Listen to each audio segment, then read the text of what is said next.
Hi everyone, thermodynamics कर रहे थे हम लोग और लास्ट लेक्चर में लैटिस इंथैल्पी के बारे में पढ़ा हमने। उसमें बॉर्न हैबर साइकिल को जो है काफ़ी डिटेल में देखा था हमने, कुछ एग्जांपल्स भी बताए थे हम और कुछ बनाने के लिए भी दिए थे। अब इससे रिलेटेड न्यूमेरिकल्स कि लैटिस इंथैल्पी यदि कैलकुलेट करना हो बॉर्न हैबर साइकिल की मदद से तो कैसा क्वेश्चन आ सकता है इससे, उसे अब हम लोग देखें। एनसीईआरटी बुक का एक क्वेश्चन है, calculate the lattice enthalpy, calculate the lattice enthalpy of KCl from the following data, from the following data at a standard condition.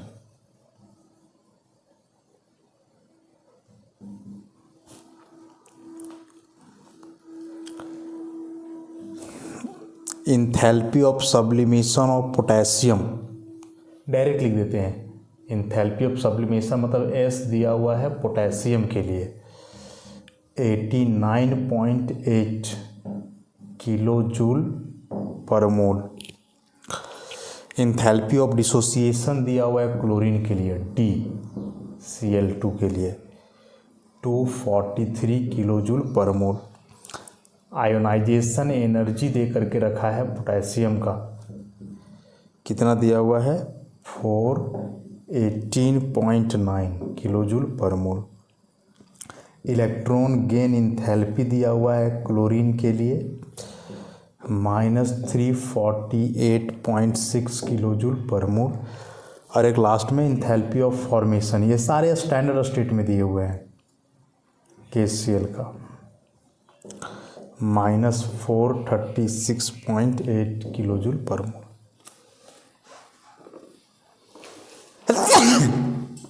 तो डाटा सबके सब दिए हुए हैं। तो ओवरऑल लैटिस एनर्जी निकालने के लिए बताया कि हमें फार्मूला का ज़रूरत होने वाला है और ये फार्मूला मिलेगा कहाँ से हमें, तो बॉर्न हैबर साइकिल से। जब तक आप बॉर्न हैबर साइकिल ड्रॉ नहीं करने वाले हो तब तक यहाँ से हमें कुछ पता नहीं चलेगा, मतलब कि आप सॉल्व नहीं कर पाओगे इस क्वेश्चन को। तो आ जाए बॉर्न हैबर साइकिल, पहले KCl के लिए ड्रॉ करें हम लोग। पोटासियम मेटल है, मोनो एटॉमिक होगा सॉलिड के फॉर्म में। क्लोरीन नॉन मेटल है, डायटॉमिक होगा गैसियस फॉर्म में। तो ये मिल करके KCl बना देंगे सॉलिड। बैलेंस करोगे तो यहाँ 1/2 लगा दो।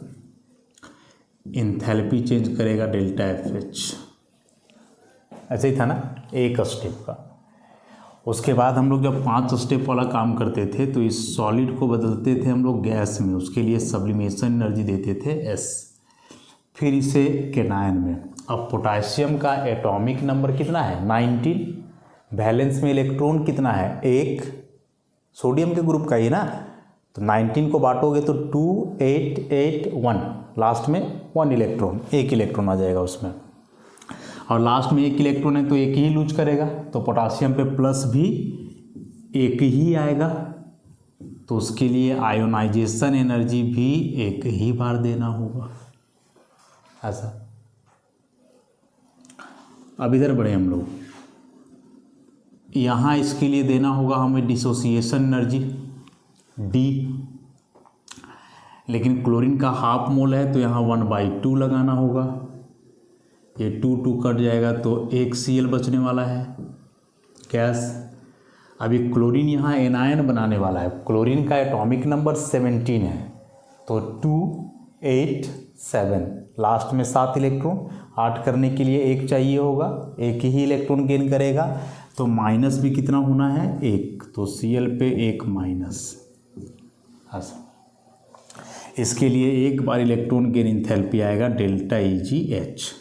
अब यह गैसियस केटायन और गैसियस एनायन बन गए तो ये दोनों फिर आपस में मिलने वाले हैं और ए बनाएंगे,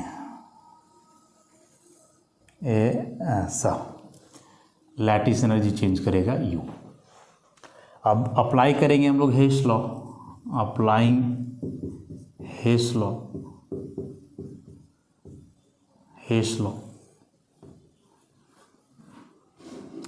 अब हेस लॉ यदि यहाँ अप्लाई करोगे तो उसके अनुसार इस स्टेप का जो एंथैल्पी चेंज है मीन्स डेल्टा FH वह बराबर होगा इन सब का S plus 1/2D plus IE plus delta EGH plus U। अब यहाँ से जब आप U निकालोगे तो डेल्टा FH माइनस में ये सारे टर्म्स आ जाएंगे, S plus 1/2D plus IE plus delta EGH। अब इन सब का वैल्यू जो है ना दिया हुआ है, सब का हर एक टर्म का वैल्यू गिवन है। अब उसको पुट कर दो, कैलकुलेट कर दो, हो जाएगा। तो U equal to delta FH दिया हुआ है कितना, -436.8 माइनस S का वैल्यू है 89.8, फिर प्लस 1/2D, तो 1/2 और D दिया हुआ है 243, ठीक। फिर plus ionization energy, ionization energy कितना दिया हुआ है 418.9 प्लस डेल्टा EGH, तो डेल्टा EGH तो नेगेटिव में दिया हुआ है ना, तो साइन सहित पुट करना है, -348.6 साइन सहित। जो भी डाटा जैसे दिया हुआ है माइनस में तो माइनस में लिखेंगे, प्लस में दिया हुआ है तो प्लस में लिखेंगे, साइन सहित पुट करने वाले हैं हम लोग, इस बात को ध्यान में रखोगे। अब सॉल्व करें इसे, तो -436.8 माइनस 89.8 ये आ जाएगा कितना 121.5 प्लस 418.9 और ये माइनस हो जाएगा 348.6, तो -436.8 ये तीनों प्लस में जोड़ दो पहले, तो 9 और 5 14 और 8 22 का 2 बचा 2, 8 और 2 10 और 1 11 और 9 20 का 0 हाथ में 2 और 1 3 और 2 5 और 8 13 का 3 1 4 और 1 5 और 1 6 630.2 माइनस 348.6। तो क्या किया जाए, इसे माइनस कर ही लें, ब्रैकेट के अंदर है तो।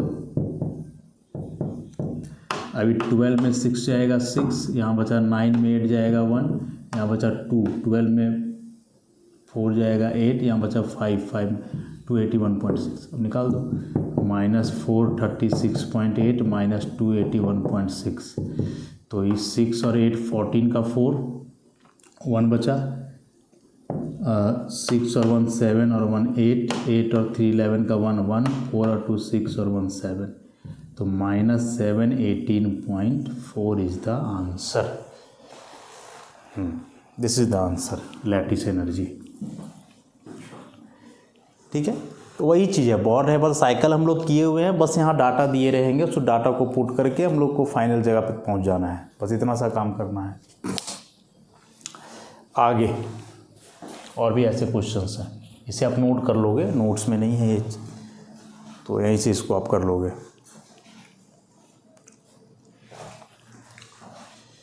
नेक्स्ट क्वेश्चन की बात करें,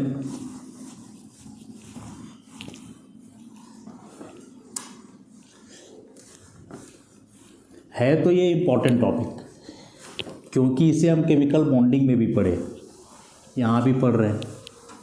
अब सेम टॉपिक यदि दो चैप्टर्स में हो तो कहीं ना कहीं से तो एग्जाम में पूछ ही देता है। सो नेक्स्ट,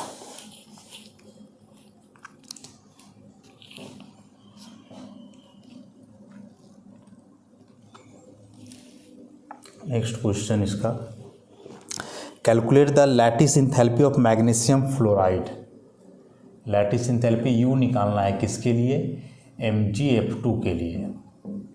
इसके लिए डाटा क्या क्या दिया हुआ है, सब्लिमेशन एनर्जी मैग्नीशियम का कितना 146.4 किलोजूल पर मोल। डिसोसिएशन एनर्जी दिया हुआ है फ्लोरीन के लिए, कितना 158.8 किलोजूल पर मोल। आयोनाइजेशन एनर्जी दिया हुआ है मैग्नीशियम के लिए, कितना 2186 किलोजूल पर मोल। इलेक्ट्रॉन गेन इंथैल्पी दिया हुआ है फ्लोरीन के लिए -327.9 किलोजूल पर मोल। और एक लास्ट में इंथैल्पी ऑफ फॉर्मेशन दिया हुआ है MgF2 के लिए -1096.5 किलोजूल पर। तो फिर से हमें ज़रूरत पड़ने वाला है फार्मूले का, और फार्मूला आएगा कहाँ से, बॉर्न-हैबर साइकिल से। तो first of all we have to draw the Born Haber cycle for MgF2। सबसे पहले हमें MgF2 के लिए बॉर्न-हैबर साइकिल ड्रॉ करने होंगे। तब तो करें, मैग्नीशियम मेटल है, सॉलिड होगा, mono atomic. Fluorine non metal है, डायटॉमिक होगा, गैसियस। और ये दोनों आपस में मिल के बनाएंगे MgF2 सॉलिड। इंथैल्पी चेंज करेगा ΔFH। एक मैग्नीशियम, यहाँ भी एक, 2 फ्लोरीन, वहाँ 2, ठीक है, बैलेंस्ड है। अब इधर से सॉलिड को हम लोग बदलते हैं किस में, गैस में। एनर्जी लगता है सब्लिमेशन। अब इसे बदलेंगे आयन में, तो ऑब्वियसली मैग्नीशियम मेटल है, केटायन में बदलेगा। केटायन बनता कैसे है, पॉजिटिव चार्ज आने से। पॉजिटिव चार्ज कैसे आएगा, इलेक्ट्रॉन लूज करने से। अब मैग्नीशियम कितना इलेक्ट्रॉन लूज करेगा, तो वह तो डिपेंड करेगा कि मैग्नीशियम के वैलेंस शेल में इलेक्ट्रॉन्स कितने हैं। अब मैग्नीशियम का एटॉमिक नंबर 12 है, तो 282, लास्ट में 2 इलेक्ट्रॉन्स हैं, और लास्ट में 2 इलेक्ट्रॉन्स यदि हैं तो 2 निकलेंगे एक एक करके। पहले एक इलेक्ट्रॉन निकलेगा तो 1 प्लस आयोनाइजेशन एनर्जी 1, फिर एक और निकलेगा, एक और प्लस आयोनाइजेशन एनर्जी 2। मैंने 2 बार लिखना होगा हमें, ionization energy 1 plus ionization energy 2, तब जा कर के Mg पे आ जाएगा 2 प्लस, ऐसा, ठीक। अब यहाँ इसे हम डिसोसिएशन एनर्जी देंगे, कितना मोल देंगे, तो जितना मोल फ्लोरीन का लिए हो, 1 मोल है, 1 मोल देंगे, तो जाएगा 2F गैस। अब फ्लोरीन बदलेगा एनायन में। फ्लोरीन किस में बदलेगा, एनायन में। कैसे, इलेक्ट्रॉन गेन करके। फ्लोरीन कितना इलेक्ट्रॉन गेन करेगा, 1, एटॉमिक नंबर 9 है ना, तो 2 और 7, एक ही कम पड़ रहा है ना, तो 1 गेन करेगा, F माइनस 2 मोल। तो इलेक्ट्रॉन गेन इंथैल्पी चेंज करेगा ना 2 मरतबा। अब ये दोनों आपस में मिल जाएंगे और मिल करके ये बन जाने वाला है, और यहाँ से लैटिस इंथैल्पी चेंज करेगा U, ठीक है। अब हेस लॉ अप्लाई करें हम लोग, हेस लॉ, तो उसके अनुसार ΔFH should be equal to S plus T plus ionization energy 1 plus ionization energy 2 plus 2 ΔEGH plus U।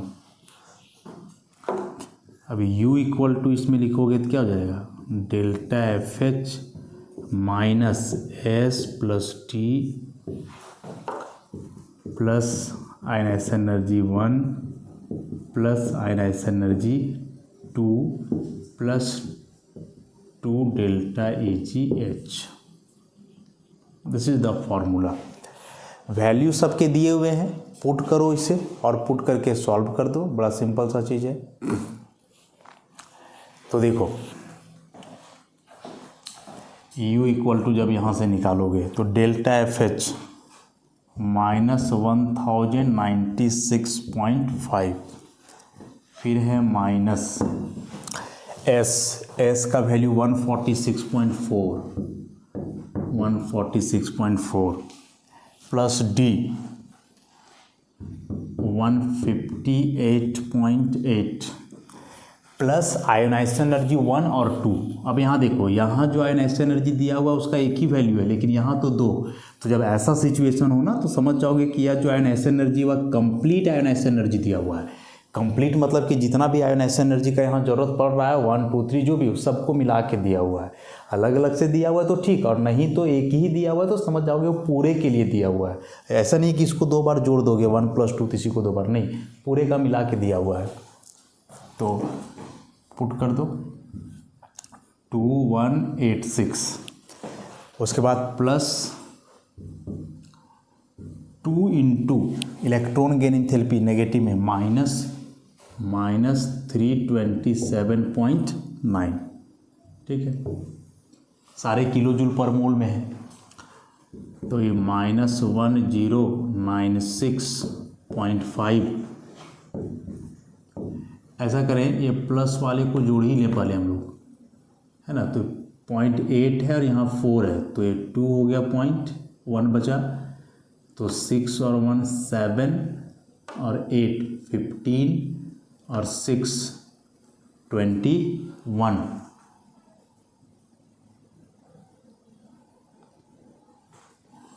ऐसे 8 और 6 14 और 6 21 और एक बचा था 22, फिर 2 बच गया, तो 8 और 2 10 और 5 15 और 4 19 का 9, 1 बचा, 1 और 1 2 3 4 और 2, तो 2492.2।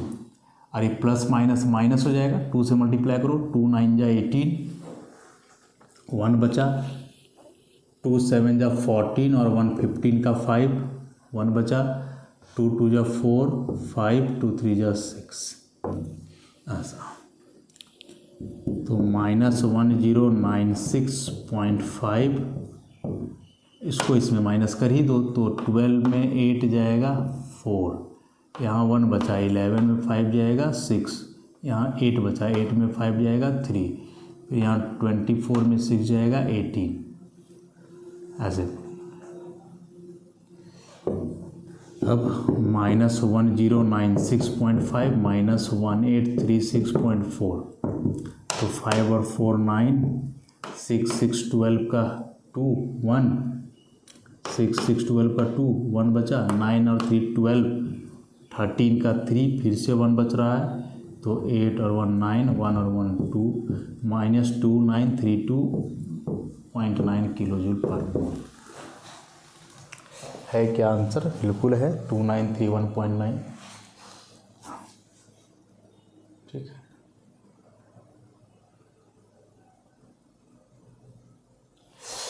तो इसको यहाँ से सॉल्व कर लेंगे हम लोग। एक क्वेश्चन और कर लें, है यही चीज़ लेकिन थोड़ा सा उसमें अलग बात पूछ के रखा है। नेक्स्ट क्वेश्चन,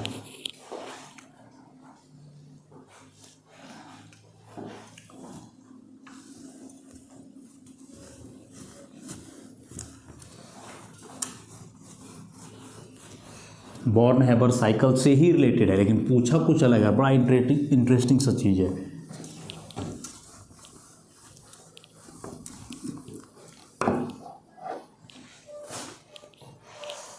अब है क्या,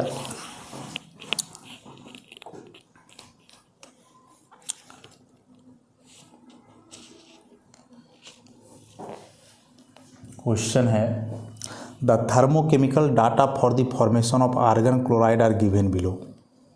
लिख ही देते हैं पूरा question. The thermochemical data for the formation of argon chloride ArCl are given below।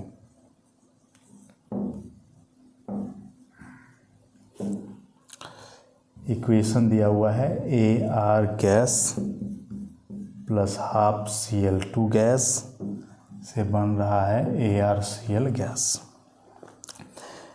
इसके लिए डिसोसिएशन एनर्जी दिया हुआ है क्लोरीन का 243 किलो जूल पर मोल में। उसके बाद इलेक्ट्रॉन गेन इंथैल्पी दिया हुआ है क्लोरीन का -348.6। देन आयोनाइजेशन एनर्जी दिया हुआ है आर्गन का 1526.3। लैटिस एनर्जी दिया हुआ है यू आर्गन क्लोराइड का -703.0। क्वेश्चन क्या पूछ रहा है भाई? प्रेडिक्ट, बताइए आप वेदर द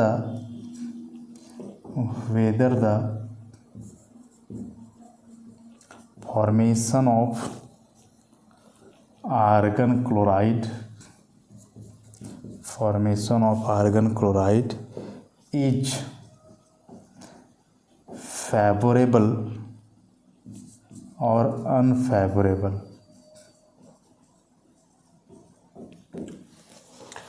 आर्गन क्लोराइड जब बनेगा आर्गन और क्लोरीन से मिल करके, तो उसके लिए जो अलग अलग इंथैल्पी चेंजेज होंगे उन सबका डाटा दे करके रखा है और पूछ रहा है कि क्या यह आर्गन क्लोराइड का बनना पॉसिबल है या नहीं, आर्गन क्लोराइड बनना फेवरेबल है या नहीं। ठीक है, देखो आर्गन हम लोग जान रहे हैं कि नोबल गैस है, और नोबल गैस के बारे में हम लोग जानते हैं कि ये बहुत कम रिएक्टिव है, इनका कंपाउंड जनरली बनता नहीं है, जेनॉन है जिसका बनता है, नहीं तो आर्गन वगैरह का तो मुश्किल ही है। तो कैसे हम लोग इस डाटा के आधार पर हम लोग कैसे बताएंगे कि यह कंपाउंड बनेगा या नहीं बनेगा? तो इसके लिए करना क्या है, सो देखो सबसे पहले तो बॉर्न हैबर साइकिल ड्रॉ करो, वो तो करना ही पड़ेगा। इक्वेशन दे करके रखा है, ज़्यादा दिमाग लगाना नहीं है। AR गैस 1/Cl2 गैस से यहाँ हो जाएगा argon chloride gas, enthalpy of formation ΔFH हो जाएगा। अब बॉर्न हैबर साइकिल तो क्या करते थे हम लोग जी, गैस को सॉलिड होता था तो गैस में बदलते थे, ऑलरेडी गैस में है, मोनो एटॉमिक भी है, तो ना तो डिसोसिएशन देना होगा ना तो सब्लिमेशन देना होगा, डायरेक्ट इसमें आयोनाइजेशन एनर्जी दे दो तो ये बदल जाएगा AR+ में। यहाँ मेहनत करना है कि पहले डिसोसिएशन एनर्जी तुम्हें देना है 1/2D, तो ये बदलेगा Cl गैस में। उसके बाद यहाँ से इलेक्ट्रॉन गेन इंथैल्पी का टर्म आएगा, तब बदलेगा Cl- में। और अब जा करके ये दोनों कंबाइन करके ये बनाने वाले हैं लैटिस एनर्जी U। अब यहाँ से हेस लॉ अप्लाई करोगे तो ΔFH बराबर ionization energy plus 1/2D plus ΔEgH plus U। देखो इस बार इंथैल्पी ऑफ फॉर्मेशन नहीं दिया हुआ है, डाटा से देखो तो D दिया हुआ है, इलेक्ट्रॉन गेन इंथैल्पी दिया हुआ है, आयोनाइजेशन एनर्जी दिया हुआ है, U दिया हुआ है, मतलब इस बार ΔFH हमें कैलकुलेट करना होगा अभी के हिसाब से। तो वैल्यू पुट कर दो सबका। सो आयोनाइजेशन एनर्जी का डाटा है 1526.3 plus 1/2, dissociation energy is 243 plus ΔEgH ये है -348.6 प्लस U, तो U दिया हुआ है -703। बस सॉल्व कर दो इसे अब, तो ये हो गया 1526.3, 1/2 से ये करोगे तो 121.5, ये हो जाएगा -348.6 और -703। इन दोनों को ऐड करो तो 8, 1 और 6 7, 2 और 2 4, 5 और 1 6, 1, -348.6 -703। अच्छा तो इन दोनों को भी लगे हाथ तो यहाँ ऐड कर ही लेते हैं, तो 0.6 हो जाएगा, 8 और 3 11 का 1 1, 4 और 1 5, 7 3 10। माइनस करोगे यहाँ प्लस यहाँ माइनस, ओवरऑल माइनस ही होगा, तो 8 में 6 आएगा 2, 7 में 1 गया 6, फिर यहाँ 4 में 5 तो जाएगा नहीं, तो 14 में 5 गया 9, तो यहाँ हो जाएगा 5, तो प्लस 596.2 किलो जूल पर मोल। सो ΔFH का वैल्यू जो आया आर्गन क्लोराइड के लिए वह आ रहा है प्लस 596.2 किलो जूल पर मोल। अब याद करो जब इंथैल्पी ऑफ फॉर्मेशन के बारे में हम पढ़ रहे थे, इंथैल्पी ऑफ फॉर्मेशन के बारे में, तो वहाँ पढ़े थे कि इंथैल्पी ऑफ फॉर्मेशन हो तो सकता है पॉजिटिव में भी और नेगेटिव में भी, दोनों। पॉजिटिव न्यूमरल वैल्यू भी हो सकता है इसके लिए और नेगेटिव न्यूमरल वैल्यू भी हो सकता है, दोनों तरह के वैल्यू हो सकते हैं इंथैल्पी ऑफ फॉर्मेशन के लिए। लेकिन एक जो इम्पॉर्टेंट बात वहाँ हमने पढ़ा था कि यदि किसी सब्सटेंस का इंथैल्पी ऑफ फॉर्मेशन पॉजिटिव में आ रहा है तो इसका मतलब हुआ कि सब्सटेंस बनने के दरमियान तुम्हें इतना एनर्जी देना होगा, तो उस सिस्टम का एनर्जी हाई होगा। और यदि सिस्टम का एनर्जी हाई होगा तो एक हाई एनर्जी वाला सिस्टम तो हमेशा कंबस्टेबल होता है। तो इसका मतलब ये हुआ कि चूंकि आर्गन क्लोराइड का enthalpy of formation positive value रख रहा है, मतलब आर्गन क्लोराइड बनने के लिए हमें एनर्जी देना होगा, तो फिर ऐसे केस में जब वो आर्गन क्लोराइड बनेगा तो वह स्टेबल नहीं होगा। हो सकता है उसका एग्जिस्टेंस भी ना हो, इतना अनस्टेबल रहेगा कि वह तुरंत डिकम्पोज करके वापस ओरिजिनल चीज़ में कन्वर्ट हो जाएगा। तो क्वेश्चन क्या पूछ रहा था कि आप बताओ आर्गन क्लोराइड का बनना फेवर में है या नहीं है। तो कहाँ से फेवर में होगा बताओ। यदि डेल्टा एफ एच का वैल्यू नेगेटिव आता तो फेवरेबल होता, माइनस वैल्यू फेवरेबल होता, लेकिन प्लस वैल्यू है तो यह फेवर में नहीं होगा, क्योंकि इस केस में हमें क्या करना होगा, एनर्जी देना होगा, सिस्टम का एनर्जी हाई होगा। हाई एनर्जी वाला सिस्टम हमेशा लेस स्टेबल होता है, बहुत पहले से पढ़ते आ रहे हैं इस बात को। तो हम लोग डायरेक्टली लिखेंगे इतना करने के बाद कि since the enthalpy of formation of argon chloride has positive numeral value, that is the formation of argon chloride is endothermic process, so the stability of argon chloride is very less, that is the formation of argon chloride is unfavorable। ये argon chloride का बनना ठीक नहीं है, favour में नहीं है। बस इतना सा बात आप करोगे तो हो जाएगा। तो यह जो टॉपिक था लैटिस एनर्जी का न्यूमेरिकल सहित हमने कर लिया इसको, अलग अलग तरह का क्वेश्चंस हमने देखे और किए। तो नेक्स्ट लेक्चर से फिर हम लोग आगे के टॉपिक्स को कंसिडर करेंगे। आज के लिए इतना ही, धन्यवाद।